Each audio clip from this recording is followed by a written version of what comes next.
What's up, everybody? It's the Laser Beam of Truth, and I'm going to do a video here today. I've been real busy. Sorry I haven't been putting out a lot of videos lately. But basically, the video I did about a week and a half ago regarding the potential for a solar flare that was pretty significant to be coming in the near future was a question. One of the guys asked me a question via private message, one of my subscribers, and they were wondering what we can do to prepare ourselves for a really bad solar flare event. And I'm going to try and get into that a little bit real quick here today. I'm going to try and get into exactly what it is we're preparing for. And I'll be totally honest with you, we're not going to come to a definitive answer yet. I'm still assessing the risk that a solar flare can pose to try and determine what kind of possible precautions you could take to be protected from such a risk. So first thing I want to start off with is let you know that there was yet another X-class, which is the extreme class solar flare. The sun unleashed an X-class 1.5 yesterday, March 9th. Today's March 10th, at a direction that's headed towards Earth. Long story short, we should be able to see some aurora borealis tonight, depending on where you are in the world and whether it's a clear sky. Unfortunately for me, I'm looking out my window here in Michigan tonight, and it is overcast, so I don't think I'll be able to see it. Sucks to be me. Anyways, so this is interesting to me, this X-class flare, because there was one less than a month ago on February 15th, the last X-class flare.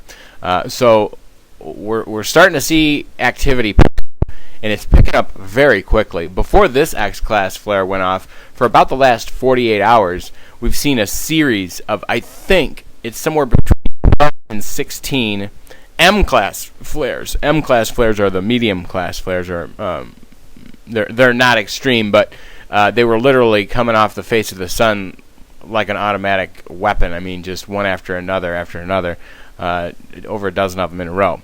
And then that was topped off by this 1.5. Now, I believe those other sunspots around the sun are still producing a lot of smaller M-class flares, and we still haven't seen anything bigger than this 1.5 X-class flare from today. But let's put this thing in perspective real quick here. I'm not worried about any of these really frying us, and I learned something today that I think I should share with everybody. What is the most powerful flare? And this kind of relates to the question, I believe it was Mattman asked me, how to prepare for this. And the real question is what are we preparing for, first of all, in order to determine how to prepare for it. So let's put things in perspective real quick here. The largest solar flare that's ever been measured, and bear in mind, the 1859 Carrington event is not on here because we did not have all the satellites and technology up in space when that event happened. I think the oldest ones you're going to see here are in the early 80s. Here's one from 78, that's the oldest one. So 1978 was an X-15 class flare. This here, X-15. There have been a lot of X-12s and X-10s and X-9s, a few X-15s, one X-17, no, two X-17s, and then two X-20s, one on April 4th of 2001, and one on, I don't know, this must be August 16th of 1989, and this last one, April 11th, that's my cousin's birthday, April 11th of 2003 was the largest that was ever recorded, and that was an X-28 class. So there was actually some people, by the way, this is just NASA's website, or spaceweather.com. There are some sources that say that NASA may have upgraded this X-28 all the way up to an X-45. So 45, or actually, probably 30 times more intense than the X-1.5 that we just got shot at us. So these are some incredibly energetic events that have happened in the past, and these events are going to pale in comparison. I'm not sure how the X rating would be on something like a Carrington event today, But a super solar flare is not what we're talking about when we're looking at these. A super solar flare is altogether a magnitude of more intensity. Just like, these would be like wave readings. You get NOAA research does wave chart readings. The waves off the coast of Jupiter, Florida, for example, might be 3 meters or something like that, and they keep track of all that stuff. The biggest waves that have ever come into shore.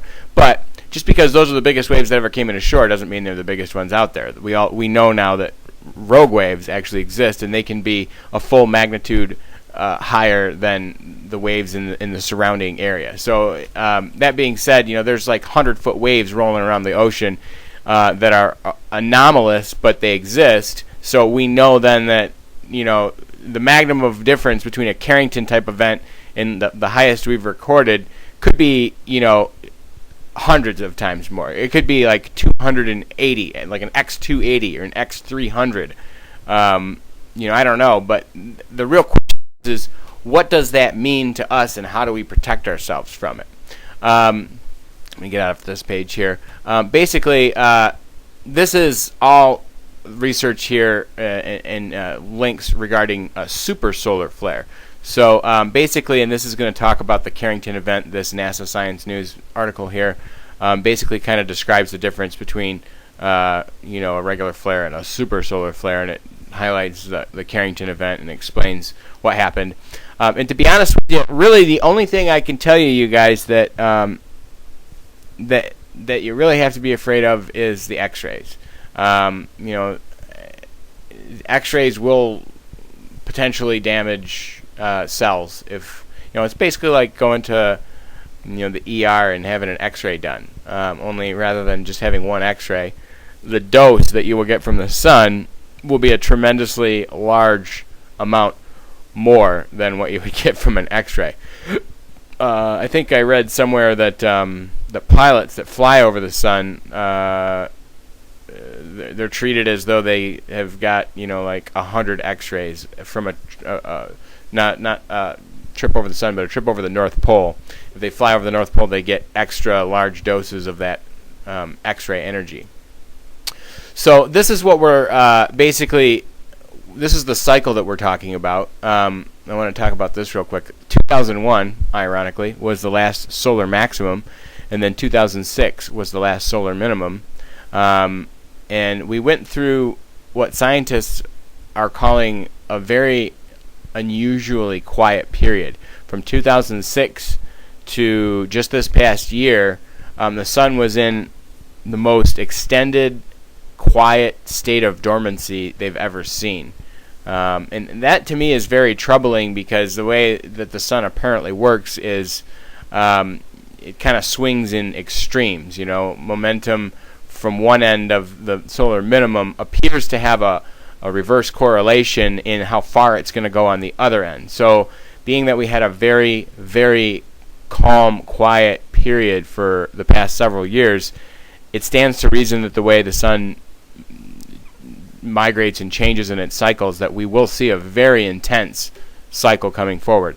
So going into some of the times I've talked about this in past videos, but I never really got into it, that's the reason why this cycle is supposed to be so much greater, why they're expecting it to be so much greater, because of the duration and the intensity of the dormancy, if you will, if there's such thing as intense dormancy. It was just the sun was just very quiet for quite a long time, and they'd never seen that for such a sustained period of time before. So the thinking is that we're going to see a lot more energy come from that, and that is definitely confirmed when we talk about how quickly all these solar flares are coming now. One thing that I want to talk about here, and this is something I find kind of interesting, that I've been doing all these videos about solar flares, and the other day my dad came to me and he said, it was really weird. I woke up last night and I couldn't get to sleep, so I opened the Bible, and I opened the Bible and started reading, and I opened the book of Ezekiel. And in the book of Ezekiel, I just picked a random spot and I started reading. This is my dad telling me this story, and he's telling me about how he started reading this scripture in Ezekiel about how it's talking about what he described as an alien spaceship. And in this alien spaceship had like 4 wings, and on each 4 wings there was another 4 wings, and they would spin and blah blah blah, and it would fly up into space. And it was basically described to the letter to be a spaceship. And he was like, wow, that's kind of weird. So then he folded the Bible up, went back to sleep, and of course, because he'd read about it, now he started dreaming about this vision in his head that he just read about in the Bible. Next day, he wakes up after having this dream, and he flips open the TV, and what comes on TV but the movie Knowing, which I'm not sure if you've watched it, but the movie Knowing actually refers specifically to the scripture that he had read the night before, and it was just quite ironic. I was quite intrigued by this experience that my dad had. And the funny thing about it is that it all comes back full circle to what I've been constantly studying. In the movie Knowing, what happens is Earth is just destroyed by this massive super solar flare event. And to be honest with you, I'd actually watched the movie Knowing a couple years ago when it first came out, and I forgot all about it. I totally did not even recall that this movie had anything to do with a solar flare. And yet, there it is. Comes right back to me through the Bible, through my father, and DirecTV, reminding me that maybe Knowing is correct. Subsequently, after I saw this, whatever you want to call it, sink of information coming back from my dad in kind of like a feedback loop of information, then I jumped on YouTube recently, like last night, and lo and behold, there was a guy talking about how he believed that the prophecy that is told in Knowing is truly what is going on. And that would actually kind of jive with, Patriotic Space published some videos recently ousting this source, stating that there was people at a GM plant in Michigan that were like heat some sort of a shelter, a series of shelters that were coming in on semi-trucks.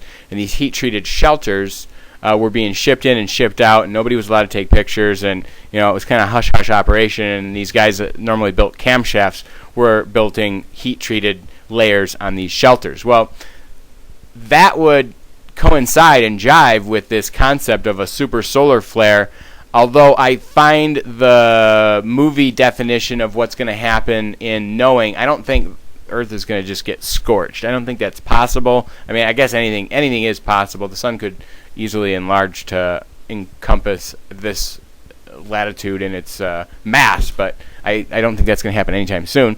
But anyways, needless to say, the bottom line though is it is kind of ironic that that my dad had that instinct to open the Bible, and just God put his finger on Ezekiel right there where the words were, and he read them. Then he dreamt about it. Then he woke up, saw it the next day. Then he told me, I saw it.